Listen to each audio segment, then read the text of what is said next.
Reb Meir Shapiro and the yeshiva that he himself built. It's something that boggles the mind to understand what it means, the evil of Yamach Shemam, the children of Amalek. I always say, I know the Rav says it maybe differently, but I always say the difference between a German on the one side and a Pole or a Ukrainian or a Lithuanian or a Hungarian on the other side is that when if you see a Yid learning with a or reading from a Sefer Torah, so the Ukrainian comes in and he beats up the Jew. The Hungarian comes in, he beats up the Jew. But the Nazi, who's Mizer Amalek, he goes for the Sefer Torah. He understands what the source of HaKoyach was.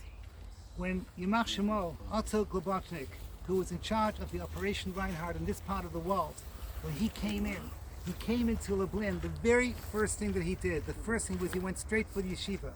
What did he do? He did not want to kill Bachrin. He did not want to kill Bachrin. He took out the library. It was the most magnificent library in Poland, maybe one of the most magnificent in the world.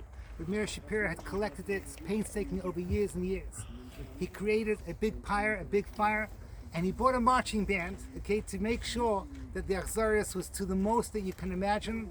And for 3 days, the Sfarim were burning down. This was his entrance into Lublin. Sometime afterwards, the following extraordinary Maisa happened. Globotnik, and again, if you ever have the schus to come back to Lublin again, the area of the old Lublin where the Yidden lived is actually very, very beautiful. And there's a palace which was the SS headquarters. And behind the palace was like an area, I guess like a football field, an area of maybe a migrash, as they say in Hebrew. And he demanded that every single Jew, without exception, has to be there at a certain point, and without that, there would be dire consequences. So what should the Yidden do? If they don't go, their vada going to be killed. If they do go, it's a suffix. So they decided, we're going. I want you to picture the scene. You have the Kehillah of Lublin.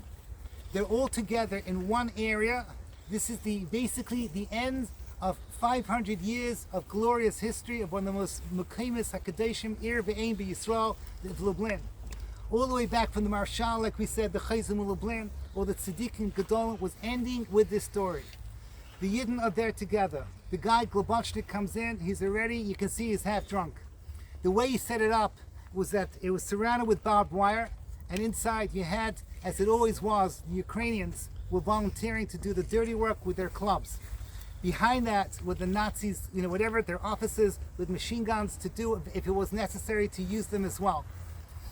He comes in, and you see he's laughing. He's laughing at seeing the Jews over there. The Jews are quivering with fear. What's going to happen next? The Yidden are trying to figure out what's he going to do over here.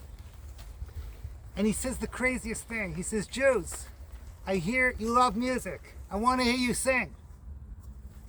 So they look at each other and say, well, what is going on over here? This doesn't make any sense. I mean, sing. What do you mean sing? And he starts screaming, I command that you start singing now. Sing one of your Jewish songs. I want to hear you sing. So what are they going to do? So one Yid realizes that something has to be done. He doesn't have the guts to begin. At that moment then, something crazy happens. Not yet. Something crazy happens. The Globotnik, he flicks his fingers, and the Ukrainians come surging in, pushing everyone back. Everyone gets smashed into this barbed wire. People are bleeding, people are being hit, and then he snaps his finger again, everything stops. And this time, he says, I'm giving you a last chance. You go and you sing, or I'm going to kill all of you right here, right now. So the Yid steps forward. It happens to be that this song is a song, it took me years to realize it's actually a well-known Yiddish song. And the words of the song is basically, this is not my strong point, Lama zich Iberbeiten, Avinu b'Shamayim. We are being reconciled with our fate. So the tune goes like this. Lama zich, Iberbeiten, Ovini שבשמיים. Lama zich, Iber beten, Iber beten, sei schon deine Wette mekayem.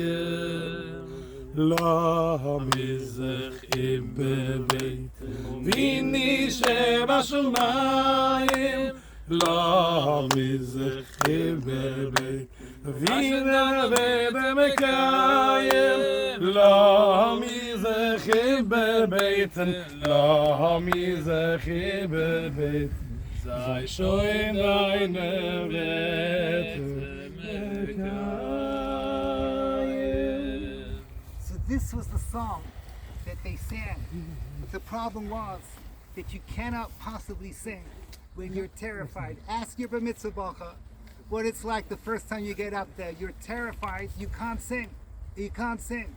So the Yidden tried to sing it, but it didn't come out. And eventually everything faded away. And they knew that they were going to be in trouble. They knew they were putting their lives in danger. At that point, the Hasidic Yid steps forward. No one knows who he was, who this hero was. And he sang exactly the same song. But he changed the words.